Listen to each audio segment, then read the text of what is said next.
So this video is looking at fees for existing tenancies, and again this is where the ban in Wales is slightly different and a lot less specific than the ban is in England. What we do know is that the ban only applies to new tenancies entered into on or after the 1st of September 2019. That's the same as in England. And remember, entered into is signed and dated. Any tenancies, irrespective of when they start, if they were signed and dated on the 31st of August or before, the ban doesn't apply. It's only if they signed and dated on or after the 1st of September. So that's relatively simple for new tenancies. We then need to look at what happens for the thousands, tens of thousands of tenancies in Wales that will be in existence on the day the ban comes into force.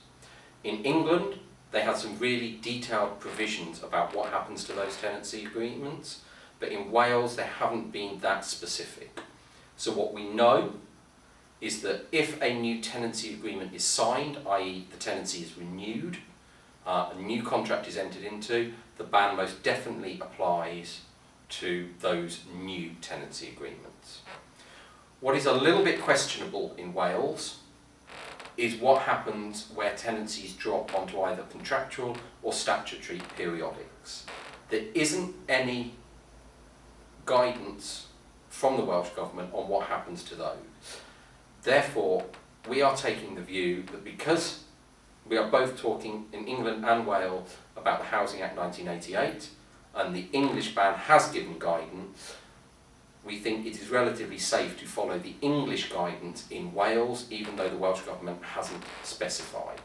So in England, what they are saying is that if a tenancy drops onto either a statutory or contractual periodic, that will be classed as an extension to the existing tenancy, and therefore you will be able to continue charging fees during the time that it is on a periodic, either contractual or statutory tenancy.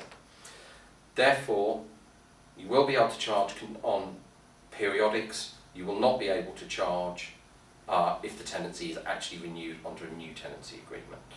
A couple of additional things that you want to be thinking about in relation to these: renewal fees. In England, it was made very clear in the guidance that renewal fees were acceptable because they were associated with the existing tenancy, and therefore if there was a renewal fee in the tenancy agreement, that was liable. There is no such guidance in Wales, and therefore again on the renewal fees we are recommending you follow the English guidance as it is clear and in the absence of any clear guidance in Wales. The other one you want to factor in is checkout fees. If you've taken checkout fees in advance and the tenancy renews, that checkout fee then becomes associated with the new tenancy. It is therefore automatically a prohibited payment the moment you sign that new tenancy agreement, and you will have to give it back. So do check back through all of your records for existing tenancies. If you have taken a checkout fee, make sure if you renew that tenancy that you give it back.